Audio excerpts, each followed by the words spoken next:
So Roma's just arrived from Giza in Egypt, where the pyramids are.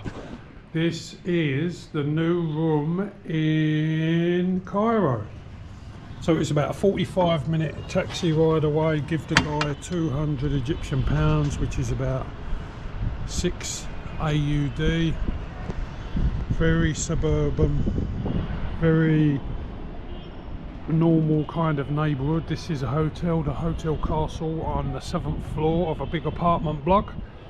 This room was 210 AUD for 8 nights, so about 26 Australian dollars per night, which was very affordable. Includes breakfast, got my own bathroom, obviously, double bed, fast internet, etc. So I'm totally stoked with the room, really looking forward to exploring here. Drove past the Nile on the way here, all the boats, all the buildings, all the important architecture, the original museum. It's looking fantastic. So what am I going to do first? I'm going to go and get some shopping, stock up the fridge with a few snacks, check out the local restaurants. Obviously Ramadan's still on, so yeah, totally buzzing. Cairo, 8 nights in Cairo. Yay! So this is actually a hostel hotel, so I'll just give you a quick view from the roof.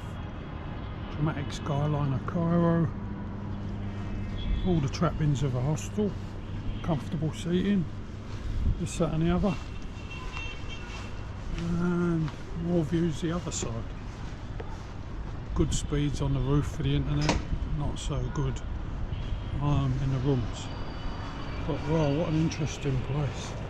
So different to Giza. Anyway, time to go out. Wow, old lift system. Does the job though. So this big city's got the feel of like Casablanca. For sure. Big, financial, big shops, hustle and bustle, and I know I'm really gonna love it here. So this is great, enormous spaces, Tahrir Square. Big hotels, old buildings, lots of traffic. Great obelisk in the middle there with rams statues seated around the outside. I'll have to look up what the significance of the rams are, but it's looking pretty cool. So 10-15 years ago, when I first visited Cairo on a day trip from Hurghada to see the Tutankhamun exhibit, it was housed in this building here, the old Egyptian museum.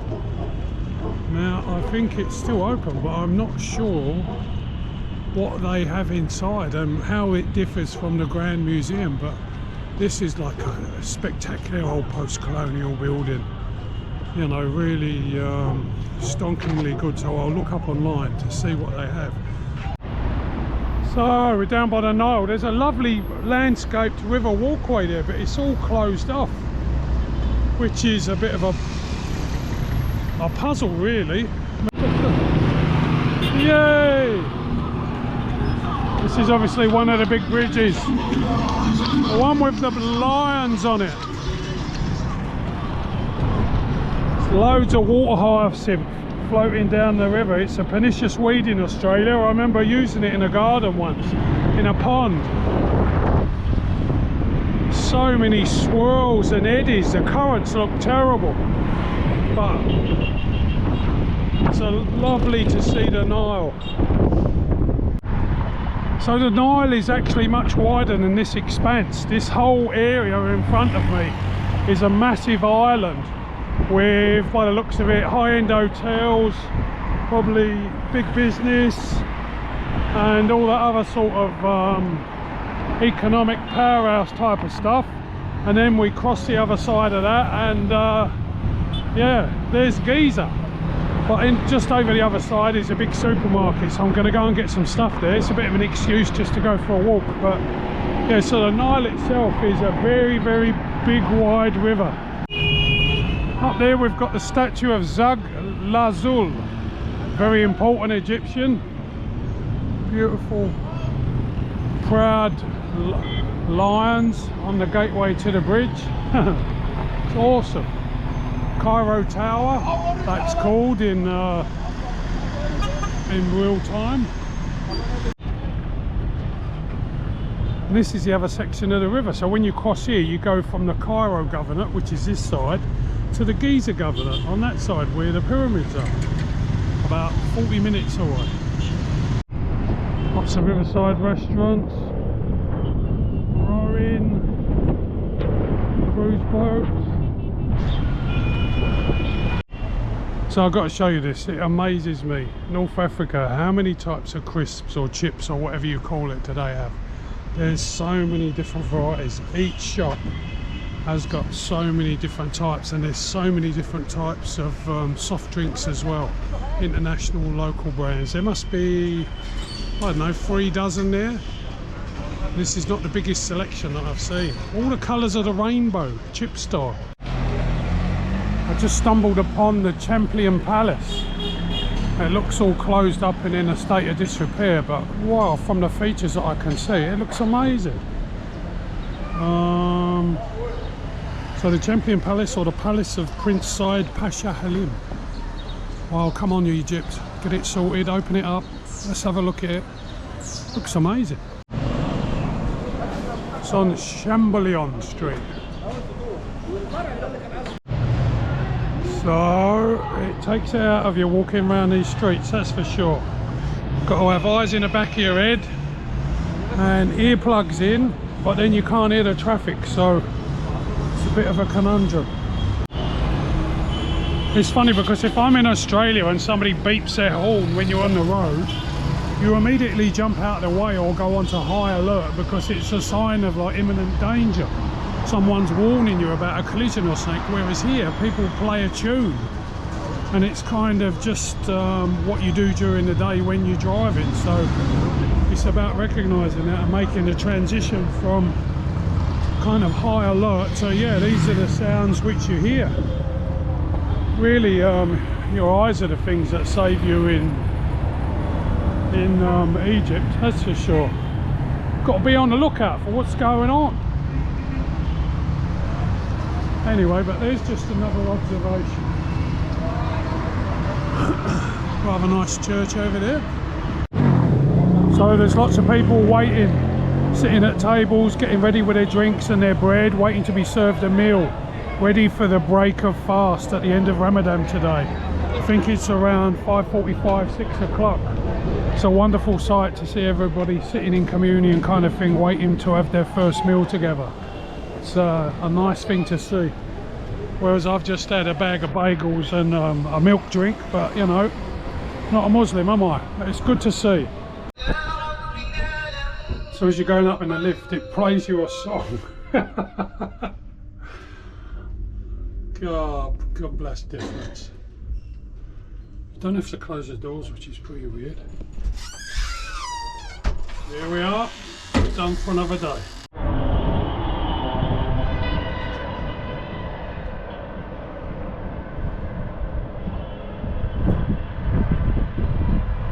How many satellite dishes there are?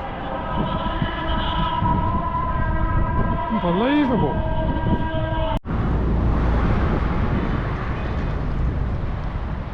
So today I'm out for a walk. I'm on my way to the Peoples of Egypt walkway, which is like a riverside esplanade precinct that they've built, just to check it out, see what's going on, and to generally spend some time by the river. So I'm right by the side of the river now, the so-called Corniche, by the side of the Nile.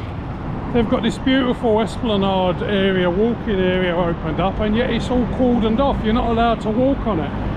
It doesn't make any sense. There's a lot of things in Egypt and Cairo that don't work. That's fair enough, but if something works like a walkway, why can't people use it? It's ludicrous. I think in retrospect I've been a bit lazy with my travel planning for Egypt. I think rather than spending a week in Giza and a week in Cairo, I could have gone to see a few more places, maybe headed to Luxor, to Aswan, maybe gone up to Alexandria on this sea, which is one of the places I really wanted to go, and yet instead of that I've told myself, oh, I'm going to come back another time and see it. But yeah, maybe it's just difficult to get around sometimes. I mean, really, to get around this place smoothly, you've got to suffer the taxis. You know, if not, it's the beep beep and the foul air and that type of thing. But I guess that's just part of life, isn't it?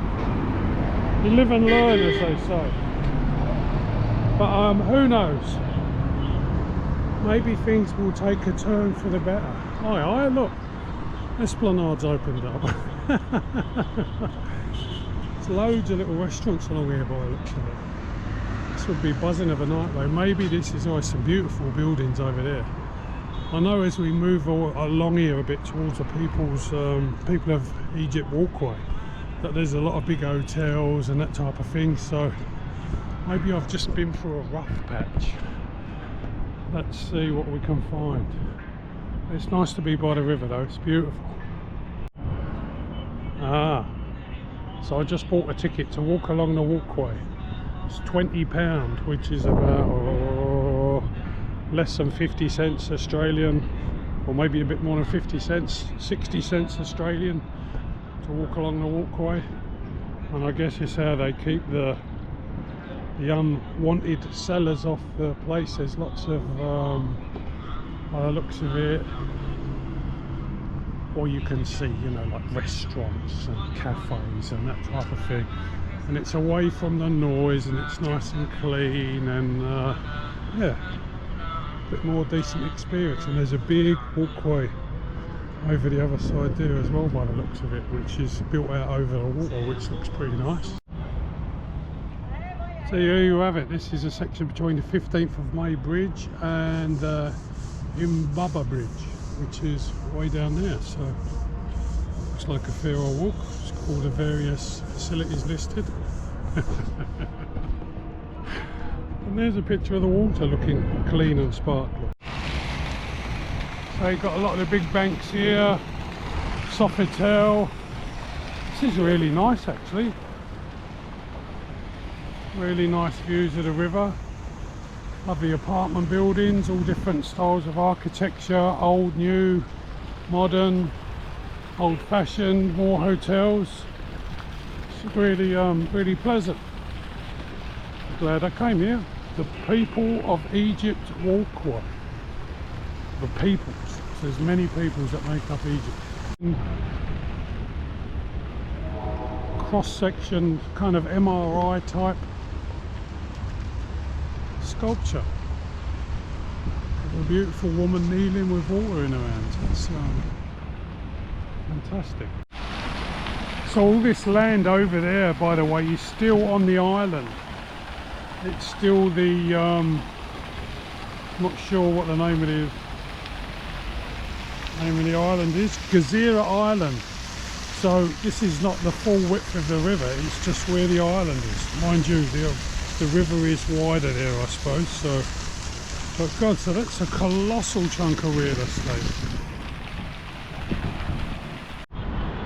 So I just found this vantage point. Looks like a bit of a building site, but I'm not sure how far the river walk goes beyond that next bridge there, which looks like a railway bridge, or maybe not. But anyway, so yeah, just walking along. Beautiful Regis Hotel, Fairmont Hotel, Sofitel, banks, big luxury buildings. Gorgeous, gorgeous place for a walk. So nestled in between all the clothing shops and computer shops is this covered market. I don't even know where the space comes from. There must just be, like, the main shops are there's a big shell, and then you walk down a little alleyway and there's a huge market in there. Making food for tonight, no doubt. Koshery? Yeah. It smells beautiful. Hello.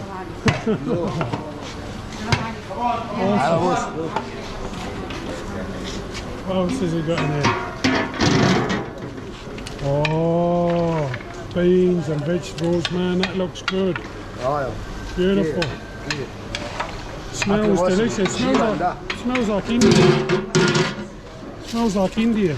هنا بقى هنا الرز بيتشرب. حط فض. Lots of work going on for the end of Ramadan. Ramadan Kareem. Hello, bro.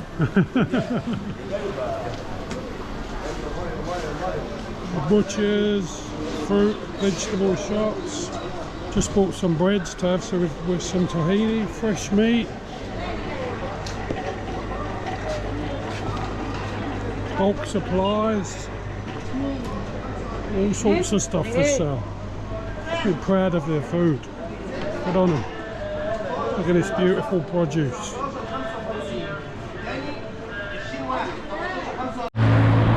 Good morning. So today I'm off to the National Museum of Egyptian Civilization. Apparently it puts all the other museums and stuff into context, including the pyramids, the Grand Egyptian Museum, the whole thing. So I'm really looking forward to this. The drive here, which took about, I don't know, 25-30 minutes from near the Nile, was fantastic. I saw some fantastic looking buildings. Big old like castle structures and museums and mosques and all sorts. So gonna walk back from here and hopefully find those buildings on the way back. All these museums are built on a grand scale, or the newer ones anyway. Modern, environmentally minded beings, all that type of stuff. Looks fantastic. Loads of space. Yeah, so there's like a man-made lake. Loads of beautiful buildings around the outside, beautiful mosques, and obviously the sandy hills or mountains or whatever they are in the background. Looks fantastic. So in the distance you should be able to see the mosque and castle type complex I was talking about. And so this in front of me is the Ain al-Sira Lake. And yeah, the backdrop is really impressive. So it's £550 to get into here, which is about $16 Australian. It's got this beautiful pyramid type structure on top, so you go through this sort of anti-building where there's cafes and the main exhibitions are inside, but really impressive looking. So this is a gallery which showcases the Egyptian mummies. So a little bit different maybe from what I've seen in the Grand Egyptian Gallery, or gallery, what is it? Museum, Kev, come on, wake up. You're not sleeping in a box.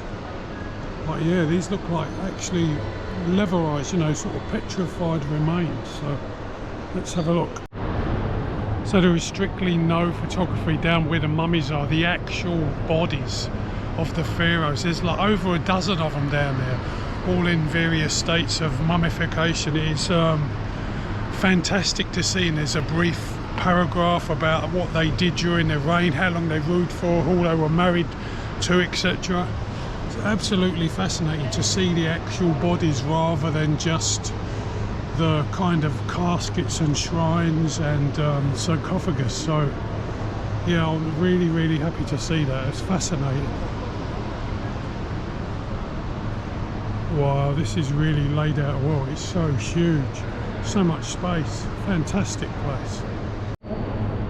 So I'm never going on pilgrimage to Mecca, but this is actually one of the coverings of the Kaaba, called a kiswa, and various countries get the opportunity to provide the covering, the kiswa, for the Holy Kaaba, and this is one. So this is something I feel very honoured to be able to see, because I'll never be able to go there and see it covering the Kaaba. So it's fantastic. Intricate embroidery, like 3D embroidery, which stands out. It's yeah, it's amazing. This is a great space indeed. Very interesting. And I'm sure this is the extent of it within this area underneath that pyramid I showed you from outside. So you can take your time absorbing all the details, the carvings, the inlays. Fantastic. Lots of beautiful exhibits here from the Greco-Roman period as well, when Egypt was failing as a power in the world and new interests were taking over. So here we have it. Egypt fell under the conquest of Alexander the Great in 332 BC, and that's when the capital moved to Alexandria.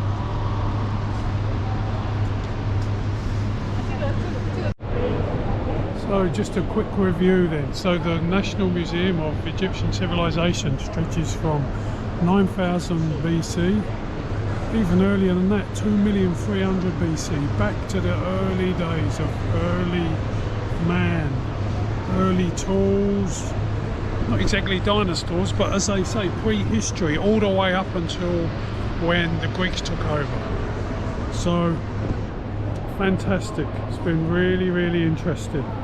But the mummies, to see the mummies of the pharaohs was the standout. Really, really was. And I've had a fantastic time. Does it give me a bigger picture? Yeah, it's cemented a few dates in my mind as far as the... And then later on, what I come to learn today, there was a lot of infighting. A lot, you know, between the priests and the pharaohs, there was assassinations, so the division of power. Power was really difficult to hold on to for the pharaohs as they went overseas, tried to fight other people, other countries, secure more land, secure more power. It all fell apart, and a superior force came in, took advantage of that weakness and smashed them. Now I'm going to go for a walk up towards the Citadel and all those ancient buildings here, because they just look fascinating. I'll have a walk through. It's about, I don't know, about an hour and 10 minutes on the way back to the hotel. So this is another one of those striking contrasts in Cairo. Off of a main hustling, bustling street down there with flyovers and beeping taxis, and then you've got these old neighbourhoods. Just walking a cut through to the Citadel area. So yeah, it's really amazing.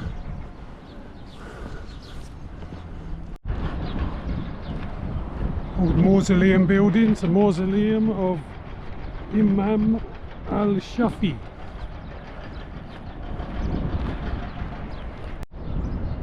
Beautiful old building under renovation.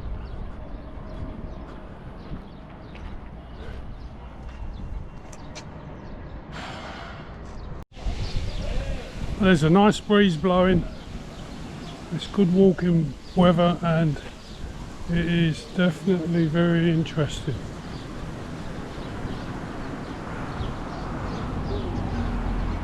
There's so many religious structures around.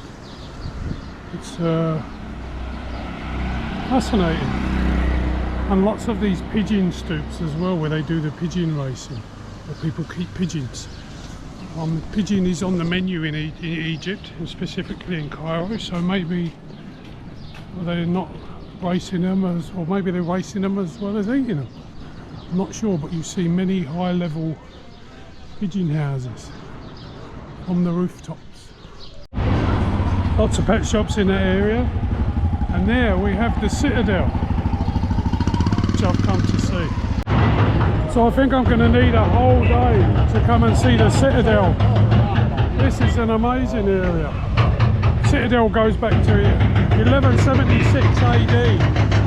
I'm going to have to come back and see it on a whole day, but I'm going to spend my time walking around here now.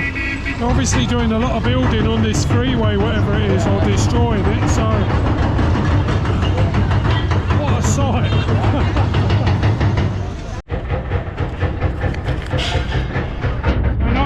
Fasting during Ramadan. Little roadside stall, £10 for a falafel sandwich.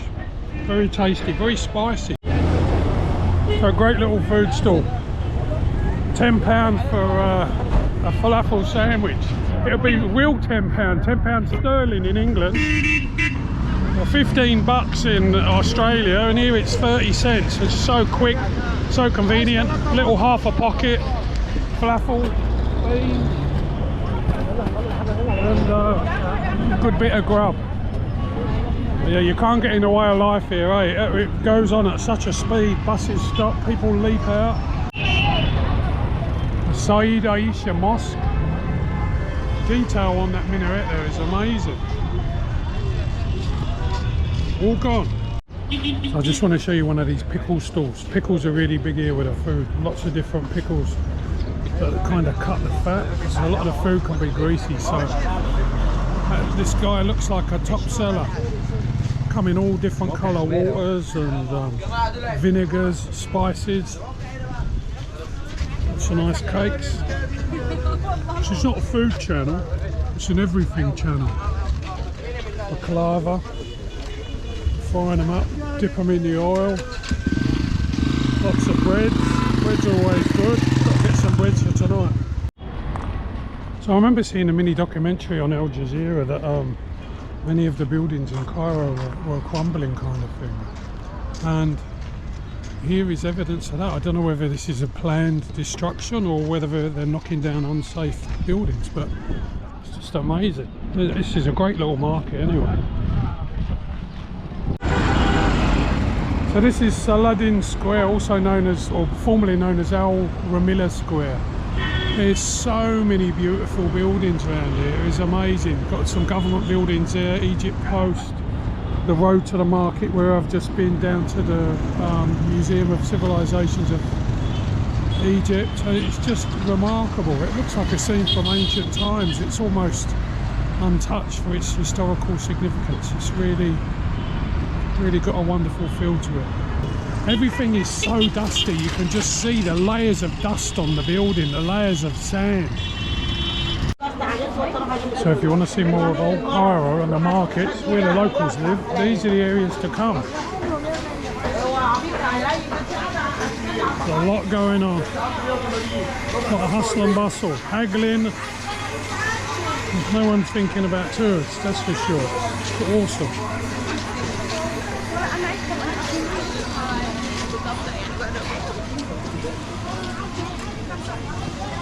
Lots of produce, lots of life. What's your name? Adaraka. Nice to meet you. This guy's selling, he's got kiwis, apples, melons, oranges. Welcome. Nice to meet you, mate. Welcome to all Egypt. Friendly guys.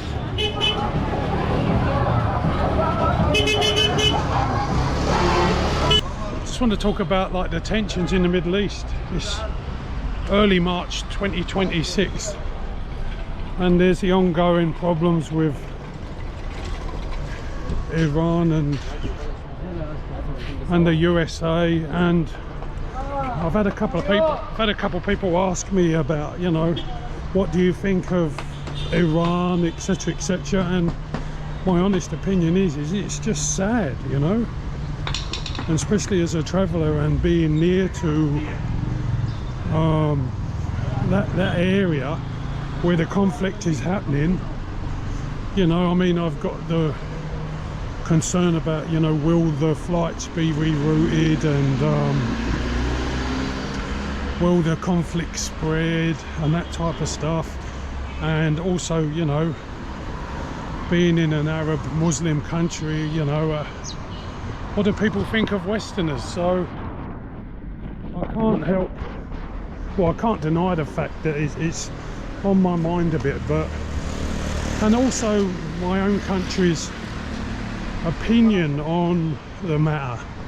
You know, we support as a nation the American action, and so it can be difficult at times when you're traveling, when these things happen. And then it's about future planning, no fly zones, etc, and like just waiting to see what happens, I suppose. One thing I really noticed in Cairo, you don't really see that much green space. So when you come across a roundabout or something, it makes me want to look. So I mean, you know, you see trees everywhere, but actual parks. So that is Mr. Mohammed Bey, 1828. Fine looking gentleman. So walking around as you do, doing a bit of shopping. Look at this for a mosque. the Mosque of Giza Zainab. Absolutely massive. Beautiful, I'm guessing sandstone, beautiful minarets and dome. Stonking looking place. For a bit of lunch, nice falafel wrap, pickles, Pepsi, nice little roadside stall. Some people eat during the day. I don't know who does and who doesn't. Maybe it's our religious hour, I don't know. But some good grub. Very tasty. So that was the best eggplant I had in Egypt so far. Absolutely delicious, spicy, succulent, so well cooked. Cost me like £1.50 or $3 for like 3 wraps, eggplant, pickles, can of Coke. Probably overcharged me, but delicious. That is the life in Egypt, and that just tastes so good. The salads are fresh. Oh, could have sat in here and just kept eating the pitters. Just want to show you another roadside crisp selection. Potato chips, whatever you call them. Look at that, an absolute wall of potato chips. How many choices? Maybe 100? Unbelievable.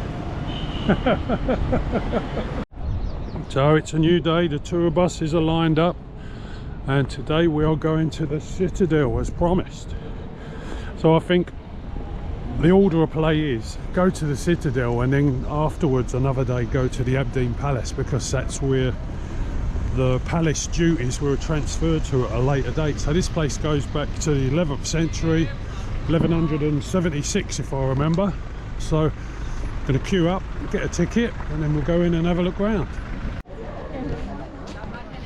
So 550 Egyptian pounds, which is about, I don't know, 16, 17 AUD, and we are in. I'm going to have to get a bit of a map because I think this place is pretty vast. So we have the mosque, the castle, palaces. There's a lot of restoration going on here, but you can imagine the grandeur of the place back in the day. So there you have an expansive view of old Cairo and new Cairo. This is the market I walked along the other day when I was walking to Saladin Square. Wow, this place would have been a hub of power once upon a time. Incredible view.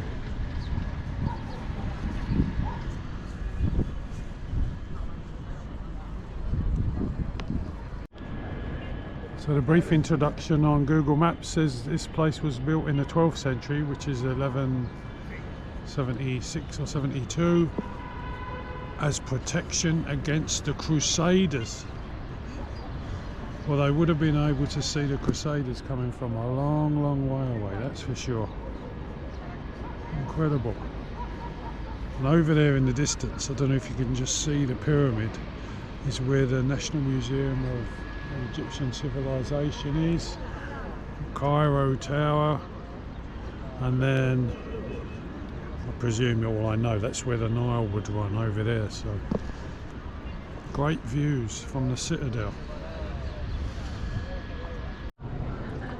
So to restore this place would be a massive undertaking because it's such a massive complex of buildings. So I advise Egypt to get right on it straight away. Don't delay. Start the restoration work. Because it is just, it's like a mixture of like the Taj Mahal, the Blue Mosque in Istanbul. It's got everything going for it. It's such an impressive commanding position over Cairo. So this is the Mosque of Ali Pasha, who ruled between 1805 and 1848. And I'm going to take my shoes off and get in there and look at it. Oh, there's the tomb of Muhammad Ali Pasha in there as well. So clock tower and various other structures inside. Beautiful clock tower, tomb, courtyard. Fantastic carvings. Not sure what the material is. Could be granite. I'm guessing it's granite if it's survived this long.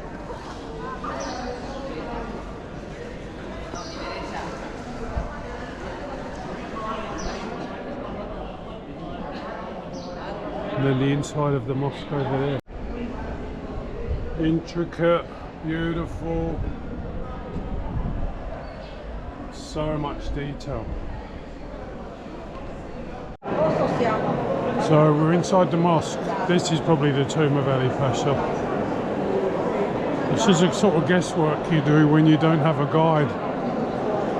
But this is an incredible looking structure, really ornate and huge high vaulted ceiling. Lots of religious inscription. Little specks of colour which really stand out. This incredible lighting system.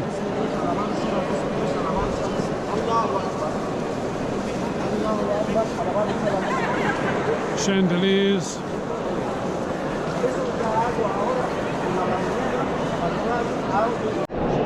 So I guess this is the business end where they give all the talks from. Stairways people climb to see the congregation or whatever the Islamic version is.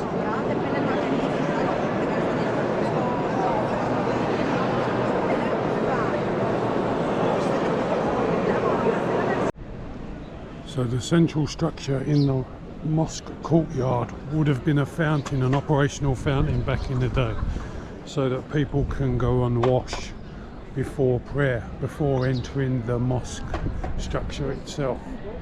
So that's got that cleared up. Inside another prominent mosque courtyard, Muhammad Ali. Incredible construction with these blocks supported by the columns, different colours of stone. Amazing structure.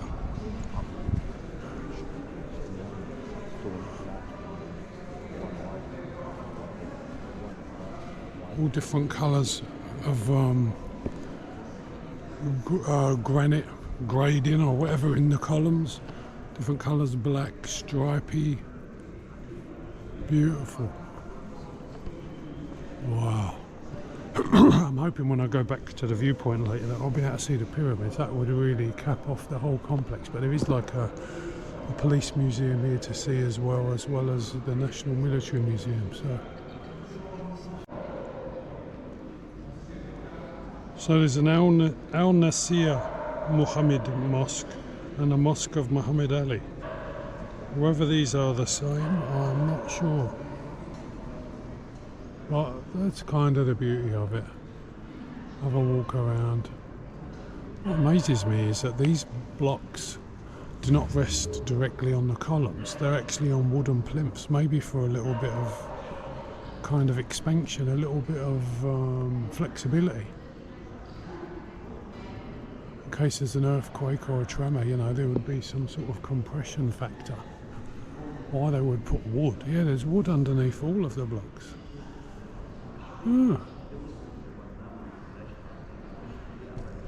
Beautiful play of light. When I was in the Museum of National Civilisation the other day, they was talking about the control of light, the way light has filtered through these various geometric patterns. Everyone is different.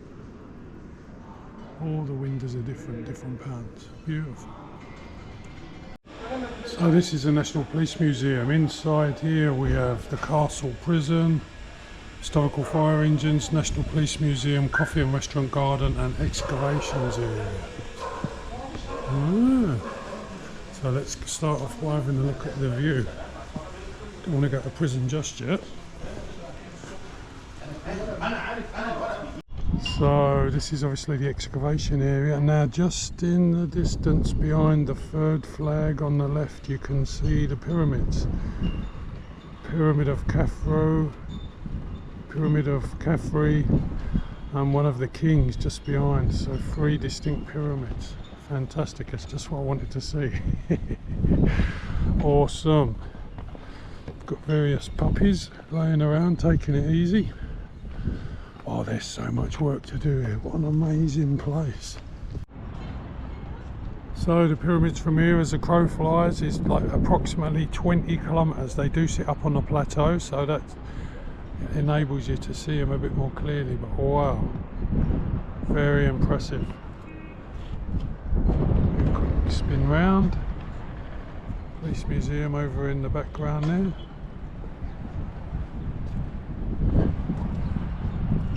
Saladin Square, these incredible buildings all the way around. Beautiful. What a vast city. Over 20 million people. So what do we got? Police uniforms through the era. There is some narration there on the principles of law, but it's a bit gobbledygook English, so it's hard to understand. These are famous assassinators and their weapons.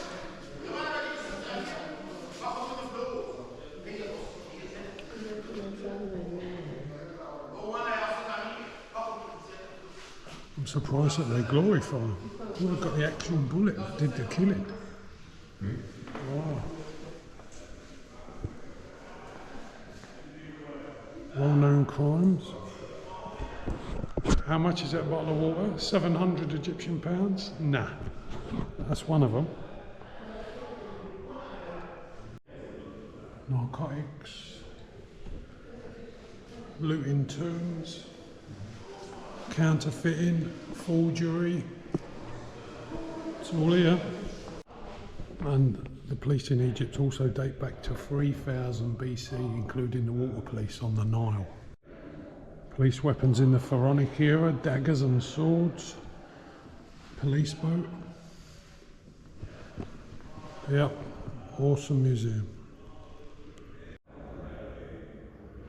So, discipline, justice and truth. This concept deeply penetrated in the thought and consciousness of the Egyptian personality, governing the principle, ethics and spiritual practices of men and women, starting with Pharaoh on his throne, state institutions and different classes of community. Consequently, this civilization was established and flourished in an atmosphere of security, stability and welfare in the fields of religion, politics and art for thousands of years.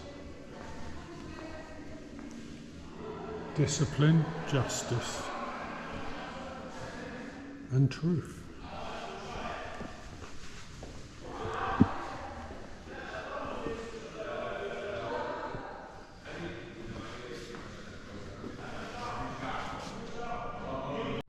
So the next part of the Citadel agenda is looking at the Citadel prison. I'll probably go and see the Abdeen Palace tomorrow. So the Khedive Ismail transferred his government headquarters to the Abdeen Palace in 1874. So remember that date tomorrow when we visit the Abdeen Palace. Citadel prison, famous for being the seat of the imprisonment of the most prominent public and political figures during the last century, which contributed later to its conversion into a museum and a tourist attraction. So over time it's been everything from a pit to cells to various also torture chambers included, rings rooms. Interesting.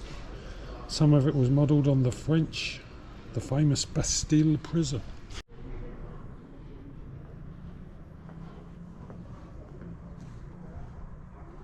So this is obviously one of the later parts of the prison. Pretty formal as far as what we know, a cell with a table, a bed or no bed, and then an unfortunate soul.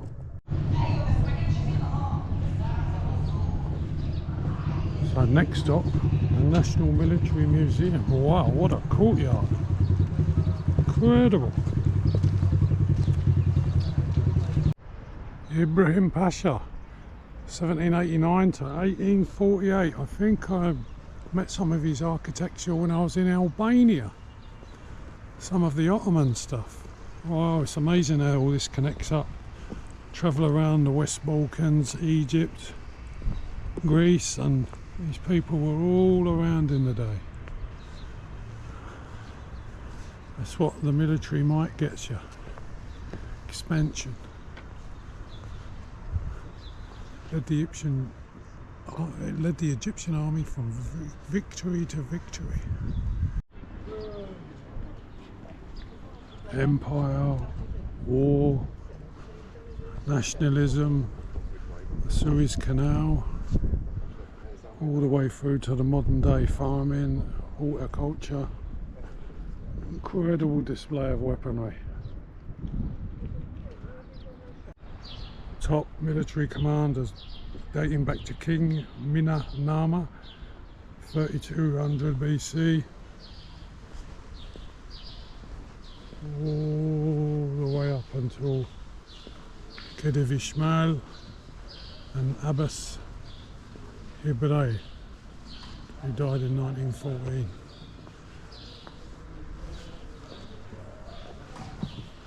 Let's go inside and have a look. That existed to remain over the years. £50 extra to see a movie. War history. So this building is absolutely stunning. The movie they just showed me was fantastic about the actual museum, dating all the way back to Pharaonic antiquity. This is fantastic. So all these walls and ceilings and decorations are all hand painted. It's unbelievable. Egypt, the honour, geniuses and history. Oh, Egypt, the honour, genuineness and history.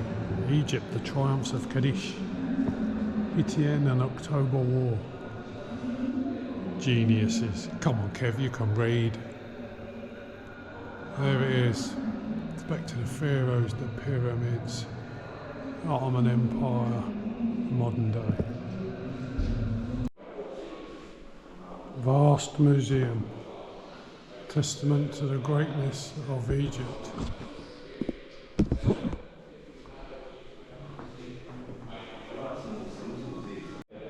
Some great paintings and scenes here, you know, depicting scenes from history. Really well done. Must have been terrifying having the pharaohs bearing down on you, the Egyptian army. So the extra £50 gets you into 3 rooms, including a representation of the Justice Council.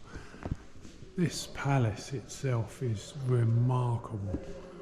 The decoration and the gilding and it's just brilliant. It really is brilliant. There is so much to see here. There's room after room after room after corridor. It is immense. Walk through the ages. Wow. Well, they've rushed us out the doors then. I don't know what was going on. It's 12 o'clock. Maybe they close early on a Friday. I don't know. But anyway, this whole complex, the Citadel, has been absolutely fantastic. I'm going to walk back now to see if I can see a better view of the pyramids, see if the air's cleared, but other than that, thoroughly satisfied. So worthwhile, so many elements to it. It's brilliant, brilliant, brilliant day out, morning out. Beautiful. So I managed to find the stall I was at the other day. Little market near the bus station, just a short walk down from the Citadel. Some lovely grub here, nice mandarins, bakers, supermarkets and stuff. Top grub, delicious falafels. Seems to be lots of pigeons being sold. Hello. Pigeons, maybe for pigeon racing, budgerigars. It's like a bit of a pet market. Cockatoos. Hello. Parakeets. It's all going on. I'll try and find my way back towards the hotel now. Oh, I'm loving it. This time next week I'll be in Europe. What a difference. So, off today to see the Abdeen Palace, the seat of power after the government was moved from the Citadel. So there's this lovely park and the palace is beyond, but unfortunately the park is not open. So, circumnavigate we will. So, the former palace has got over 500 rooms. Seat of governance, and apparently there's lots of gifts displayed that the former king got from visiting dignitaries and other royal personages around the world. Whoa, that is a grand entrance. I'm guessing this is the ticket office, which is at the rear of the building. Whoa. So 150 Egyptian pounds entry and 100 for digital camera. Beautiful grounds, lots of petunias and lots of columns and beautiful structures.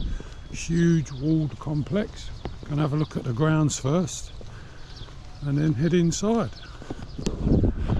Noggins Rome's at Abdeen Palace. Now don't forget to like and subscribe, you beautiful people. And leave a comment. Have you been to Cairo? What else should I be seeing?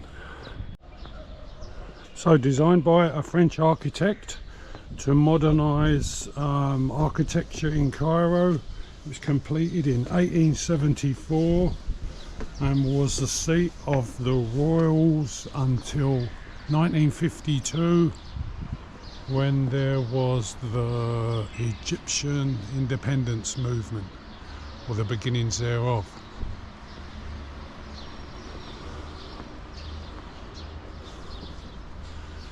Arms Museum.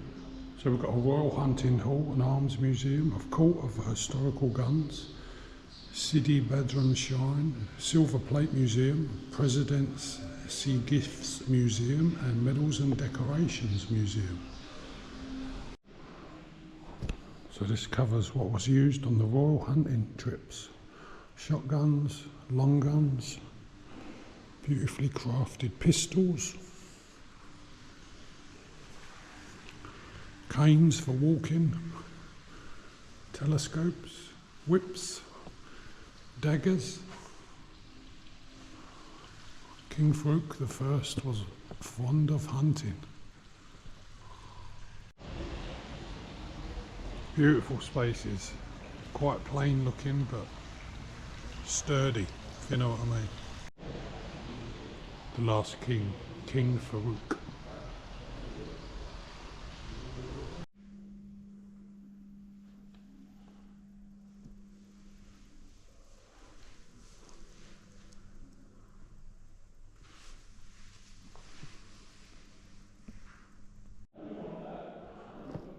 Some amazing exhibits. A lot of the pieces were the King's private collection and gifts from royalty around the world. Incredible stuff.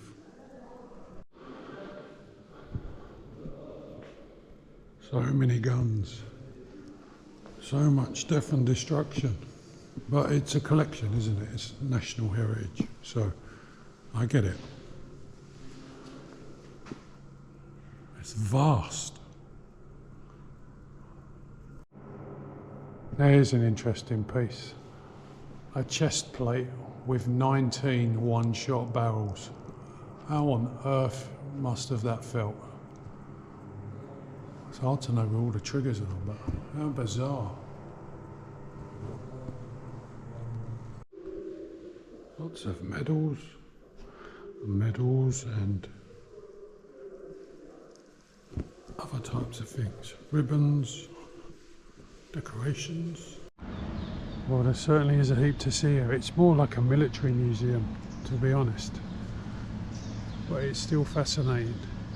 I mean, people have collections, and this guy had a lot of guns, a lot of daggers, a lot of knives, telescopes and all that type of stuff. So this next museum is about gifts given to the president. hence the Presidency Museum.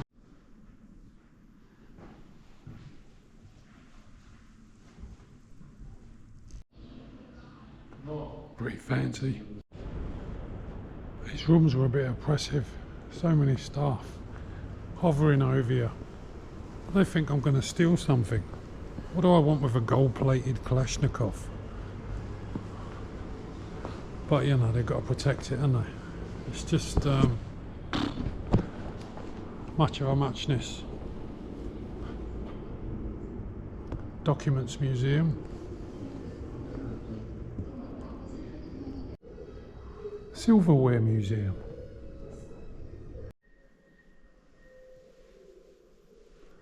Lots of fancy silver.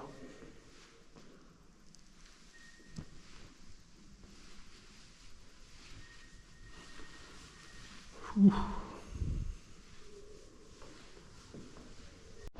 Well, what do we reckon of Abdeen Palace?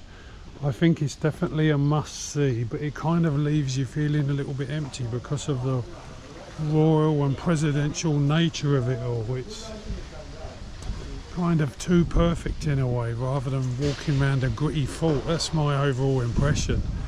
There's so many guards and staff and stuff, you just can't relax. Well, I couldn't. I just feel, yeah. I mean, it's definitely worth visiting. It's worth the money and that type of thing, but yeah, it's just not my cup of tea as far as the museums go. Cannonballs and cannons and guns, and yeah, it's kind of what's the word? How do I say it? Kind of two-dimensional. It's a bit flat.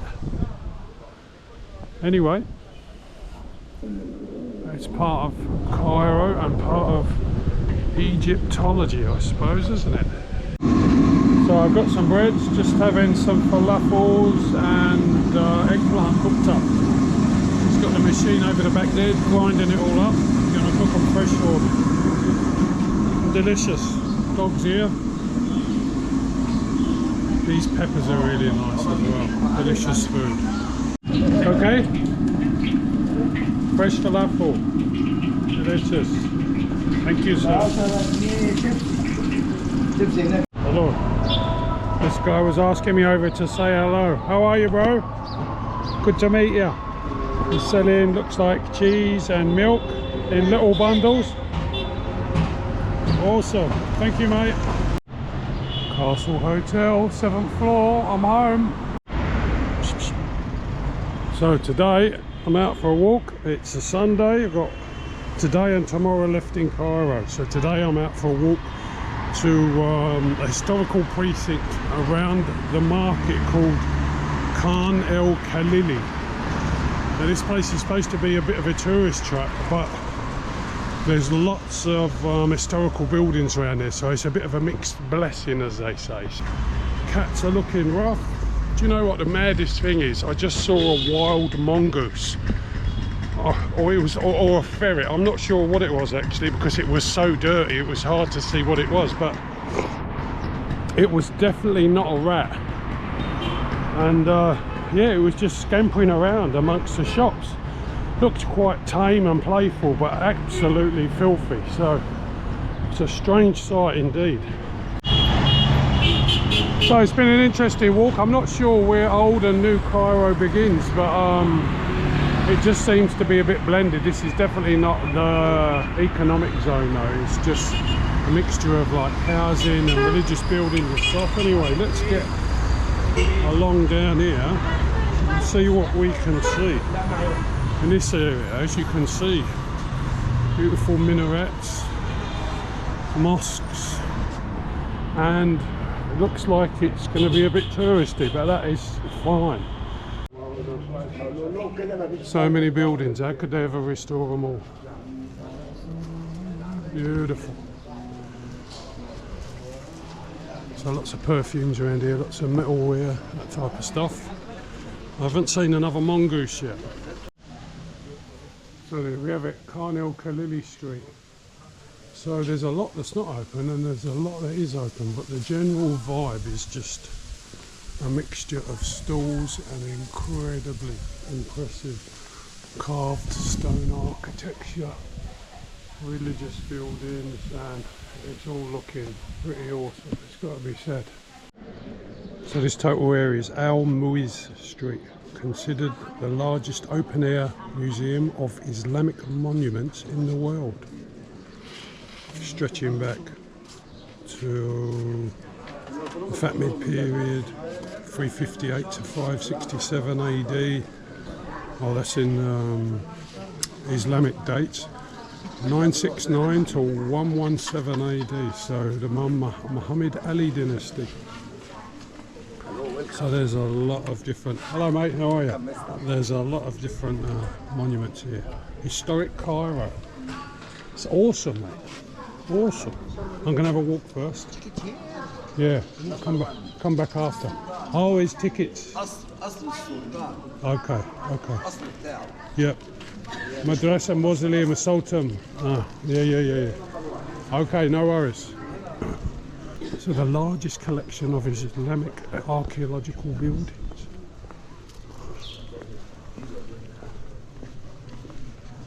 Feels like it too.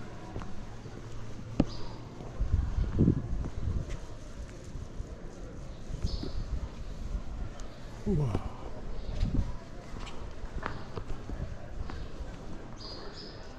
God, there's so much to see in Cairo. Every day I look at the map and there's these little purple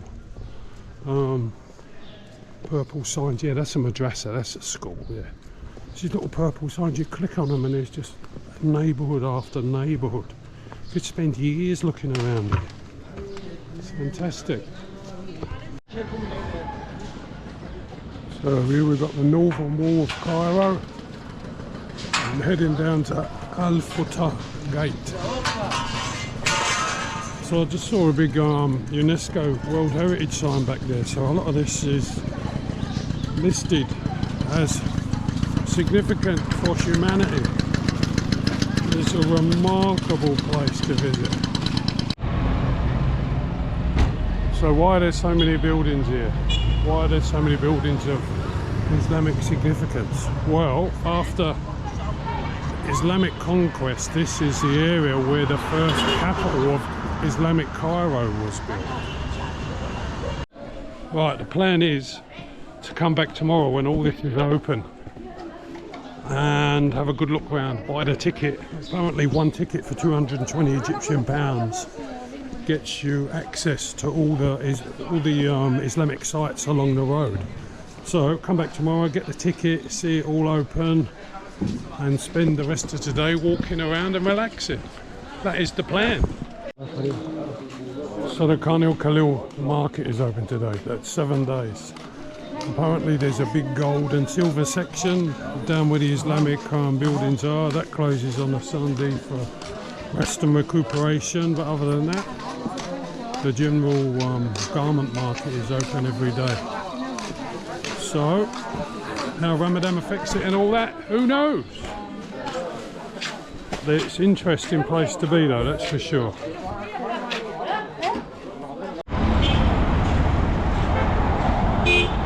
So I managed to get out of the Nile market without buying anything. A man came down from $4.50 to $100 for a beautiful t-shirt. That's about £1.50. But I just ain't got any room. I've got no room to carry anything. But anyway, so I'm going to go and look for a park which is nearby. I've been complaining there's not enough green spaces in Cairo. So let's go and find this park. So I'm just on my way to the park. And if you can see in the background there, all the pigeon towers on top of the houses. This area where I walked through the other day when I came back from the Citadel, which is over that way. You can see the sandhills in the background. It's actually listed as a cemetery. But the pigeon towers are really striking structures on top of all these buildings. So Al Hazar Park, it's about 5 AUD, 150 Egyptian pounds entrance. Got palm promenade, restaurants, lakes, telescopes, historical walls, food courts, amphitheatres, play areas, Citadel cafes. This is the only entrance and exit though, so plan your route on the way around. Well, this place is a complete surprise. Al-Hazar Park. The views are incredible. Over the city of Cairo, the Khan Khalil area where I've just been, with all those fantastic minarets poking up. The Islamic neighbourhood and former capital in days gone past. The twin towers of the big hotel complex along the Nile where I was walking a few days ago. Cairo Tower. You can just make out the pyramids in the background. You've got the Saladin Square over there where the minarets are poking up. The Citadel where I was a couple of days ago. This like encapsulates everything I've seen in Cairo and Giza. It's fantastic. These beautiful sand hills in the background. New building work going on. All the pigeon towers. The cemetery where I walked the other day. Really recommend coming here if you ever come to Cairo. It's just fantastic. Nice place for a picnic. Lovely gardens. It's actually bird song almost as loud as the traffic noise. It's a really, really nice space.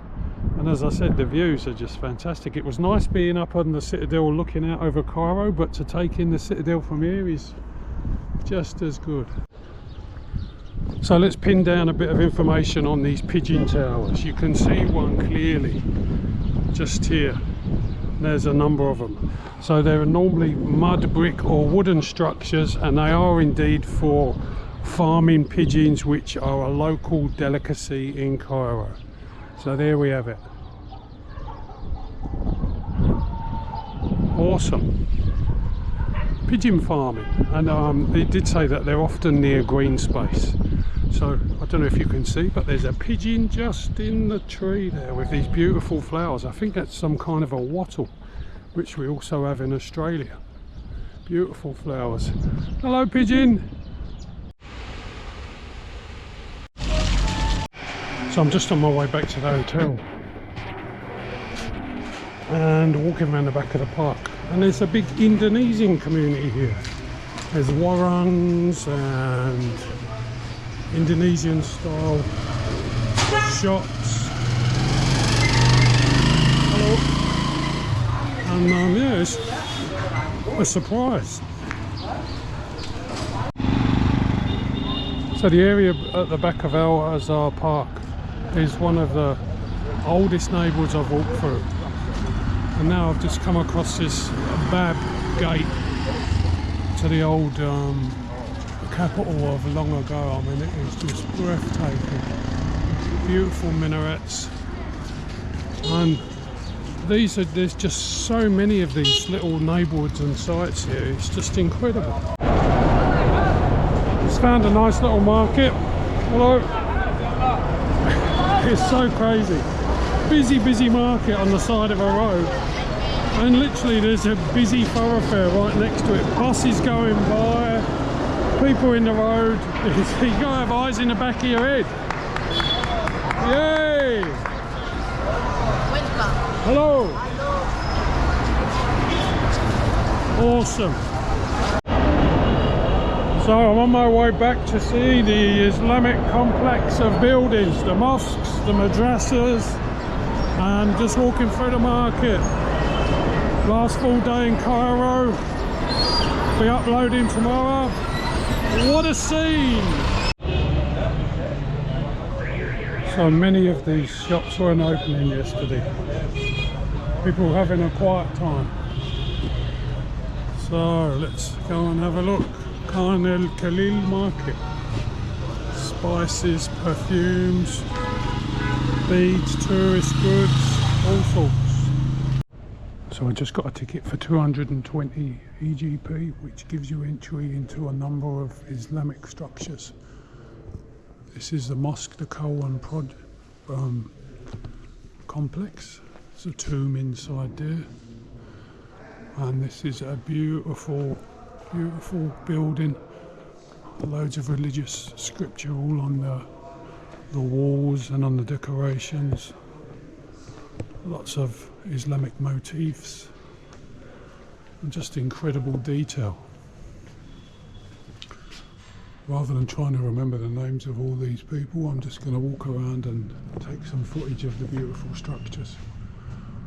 But it is amazing. And so the entry ticket, yeah, it gives you, I think you can get access to about 8 different places along the road.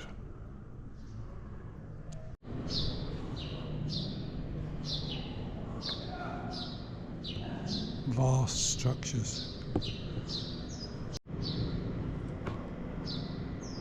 So not bad considering it's 800 years old.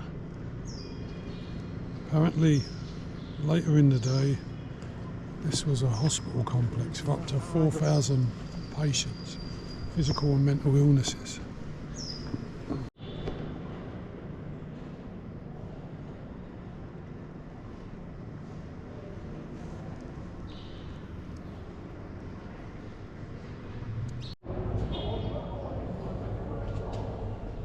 Tomb, domed mosque or domed mausoleum.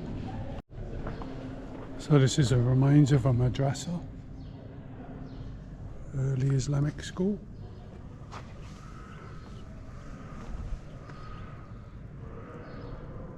Always lots of courtyards, wells, places to wash.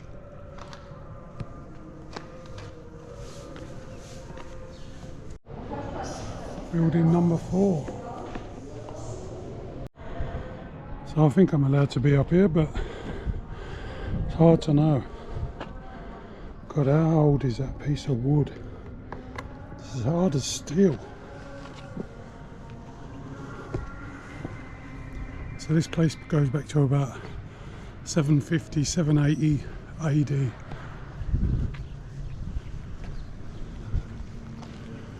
Huge complex. You can see where they've concrete repaired a lot of the places to shore up the brickwork, but a lot of the original detail still remains. So these structures are pretty similar in makeup. Central courtyard, 2 chambers or whatever they are, arched rooms to the side, beautiful doors, beautiful metal work. Sometimes if you can see the layers of dust, how fine it is. It's not until you get up close you realise there's decoration on the decoration on the decoration, if you know what I mean. And there's a lot of mother of pearl in a lot of this work as well. Oh, trip. Religious inscriptions. And then this fantastic vaulted ceiling.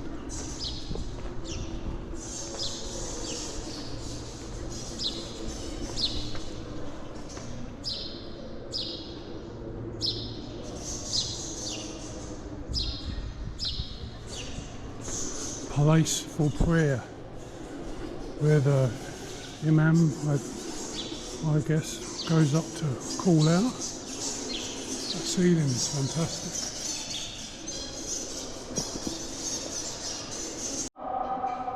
Sufi mausoleum inside. Mausoleum. Mausoleum. Bathhouse.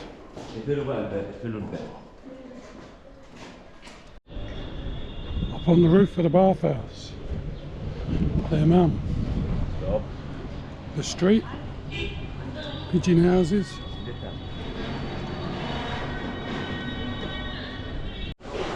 So as people have pointed out, when you come to the places down this street, everyone becomes a guide or security, even the people who are looking at your tickets, and they show you around. There's no real information, but they just expect some backsheesh, and it feels awful because it's just like that imprint that they've put on people time after time. You walk around knowing, you know, not at your own pace, knowing that you're going to have to pay up, and I've just said no to them. I tried to explain, it feels awful. Stop it, Egyptians. So at the far end of the street, before we get to the final gate, which I showed you yesterday, is the Al Hakim Mosque, which is a glaring structure. It's very bright, beautiful well, in the middle to do your ablutions before you go in to pray. There's a room for a lot of people here, that's for sure. Anyway, under repair. So an open structure and lots of places to pray, lots of carpeted areas. You can see where people line up to kneel in devotion.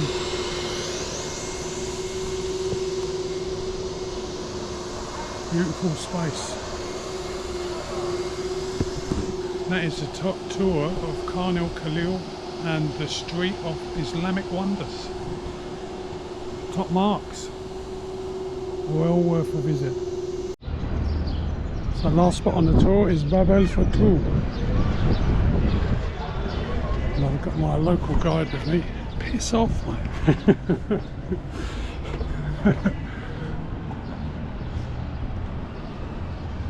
Big, strong, imposing wall. Tour l'escale.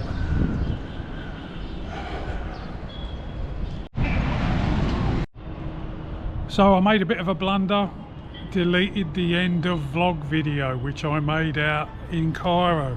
So I'm going to have to make a new quick one. So yeah, it's been fantastic. Cairo's been fantastic. Egypt has been fantastic. It's not always easy to travel here, especially during Ramadan. But overall, fantastic cultural experience. Looking forward to going to Europe in a few days. So just going to chill out now, do a bit of editing, blah blah blah. Like and subscribe if you've enjoyed the video. I hope you have. I hope you've enjoyed watching it. It's been fantastic, it really has. And I'll see you on the next vlog. Peace and love, everyone. From Cairo, Egypt. Noggins roams out.